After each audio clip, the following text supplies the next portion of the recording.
Bismillahirrahmanirrahim. Assalamualaikum warahmatullahi wabarakatuh. Salam sejahtera, salam sehat untuk kita semua. Rekan-rekan sekalian, kita mengupdate informasi, terutama situasi terkini di bidang Kamtibmas. Jika kita membandingkan minggu ke-8 dengan minggu ke-9, itu terjadi kenaikan kasus tindak pidana.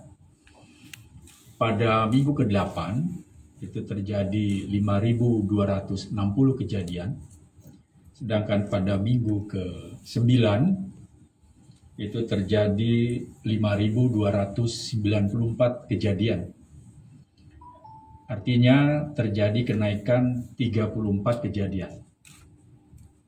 Perbandingan antara minggu ke-8 dengan minggu ke-9, ya. Lebih kurang 0,65% peningkatannya. Dari kasus yang banyak terjadi pada minggu ke-9 itu kasus yang berhubungan dengan narkotika, itu ada 779 kasus. Kemudian yang kedua berhubungan dengan pencurian dengan pemberatan, yaitu 614 kasus. Kemudian dengan kejadian penggelapan itu terjadi 374 kasus. Kemudian kasus pencurian kendaraan bermotor terjadi sebanyak 210 kasus. Dan yang terakhir pencurian dengan kekerasan itu terjadi 88 kasus.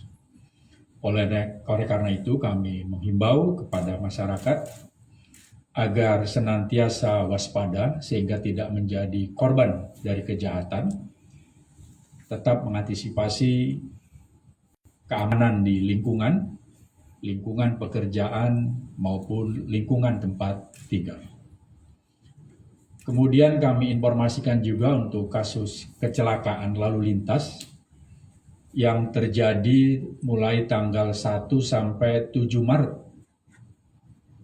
Itu terjadi 1.239 kecelakaan lalu lintas. Dari seluruh kejadian yang terjadi, mengakibatkan 261 orang meninggal dunia, kemudian 168 orang mengalami luka berat, dan 1.382 orang mengalami luka ringan. Dengan kerugian material sekitar 2.368.500.000 rupiah.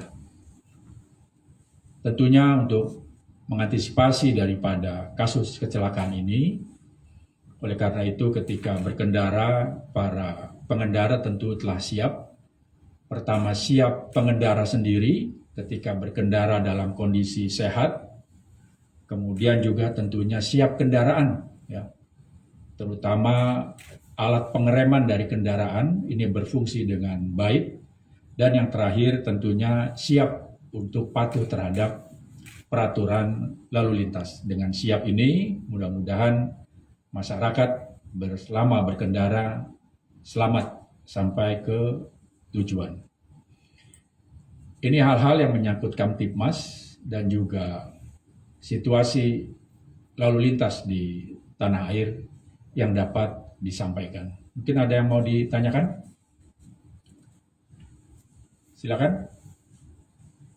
Tidak ada? Pak, soal itu dulu Pak, yang beberapa hari terakhir ini kan ada dualisme pimpinan Partai Demokrat Pak, yang antara dua kubu itu bahkan sempat terjadi bentrok juga di KLB di Sumut.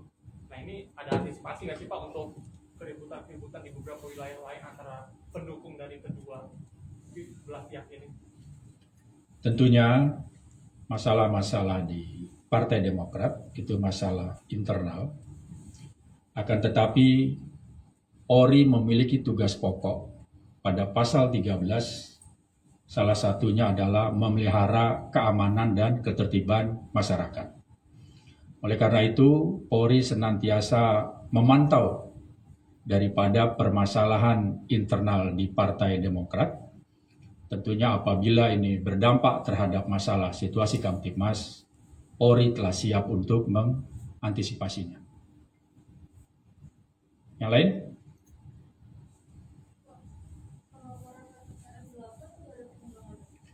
PTPN 8 masih ditangani oleh Direktorat Pidana tertentu, ya. Masih tangani, beberapa saksi sudah dilakukan pemeriksaan. Nanti kita update lagi masalah jumlah-jumlah dari saksi yang telah diperiksa dalam kasus PTPN 8. Yang jelas kasus masih ditangani. Ini saja rekan-rekan sekalian, jika tidak ada lagi. Izin. Ya. Untuk Abu Janda masih update nggak? Masih berproses nggak Pak? Masih berjalan. Sampai di mana saat ini? Pak? Masih berjalan, masih ditangani oleh penyidik. Ya. Nanti akan perkembangannya akan belum kita. penyidikan Pak ya? Sampai saat ini masih dalam penyelidikan. Nanti apabila ada perubahan status tentunya publik akan tahu. Oke. Baik, rekan-rekan sekalian, Sekali lagi Pak. sekali lagi, Ya, update untuk terorisme ada penambahan lagi nggak Pak jumlah yang ditambah? terakhir Jawa Timur 22. Tidak ada perkembangan lagi Pak? Nanti kita lihat ya, tapi terakhir 22 kasus terakhir di Jawa Timur kelompok Fahim. Sama terakhir Pak, yang kasus Ambrosius Nababan sampai saat ini bagaimana ya? Masih ditangani. Ya, Ambrosius masih dilakukan penahanan di rumah tahanan Barreskrim Polri. Nanti kita update lagi, yang jelas akan selesai sampai tuntas ke pengadilan kasus itu. Kemungkinan nanti kita update, tapi kalau perkiraan kami itu sudah mulai dikirim ke kejaksaan, nanti kita update lagi. Ya, saya rasa sudah mulai ada konsultasi masalah pemberkasan tersebut antara pihak penyidik Barreskrim Polri dengan pihak kejaksaan. Lagi tanggal 10 ada IBL basket di ini, apakah sudah izinnya sudah keluar atau gimana Pak? Nanti kami cek ya untuk basket itu, karena terakhir adalah sepak bola. Nanti saya cek, nanti saya beritahu untuk kegiatan Liga Basket di Indonesia. Terima kasih rekan-rekan sekalian. Satu aja Pak, berkas perkara 6 tersangka FPI infonya minggu ini mau dilimpahkan, betul Pak? Tersangka Yang 6 laskar FPI itu Pak. 6 laskar FPI.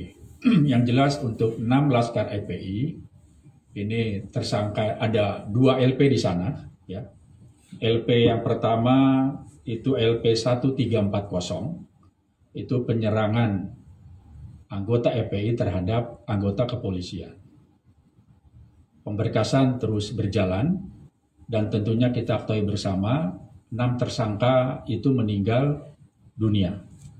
Jika kita melihat pasal 109 KUHP bahwa penyidikan dapat dihentikan demi hukum karena pertama nebis in idem, kedua karena tersangka meninggal dunia, dan ketiga karena tindak pidana telah kadaluarsa. Kalau kita mendasari dari pasal ini, tentunya publik akan tahu arah daripada penyidikan akan seperti apa, karena memang tersangkanya meninggal dunia. Dan satu LP lagi, yaitu LP 0132, ya. Ini peristiwa meninggalnya 4 anggota FPI di kilometer 51-200. Ya. Itu satu peristiwa yang berbeda. Ini telah muncul laporan polisi dan sekarang masih dalam proses penyelidikan. Tentunya Pak Kapolri telah menegaskan bahwa terhadap 2 kasus tersebut agar diselesaikan secara profesional, transparan, dan akuntabel. Baik, ini saja rekan-rekan sekalian yang dapat saya sampaikan. Terima kasih atas segala perhatiannya. Wabillahi taufiq wal hidayah. Wassalamualaikum warahmatullahi wabarakatuh. Salam sehat.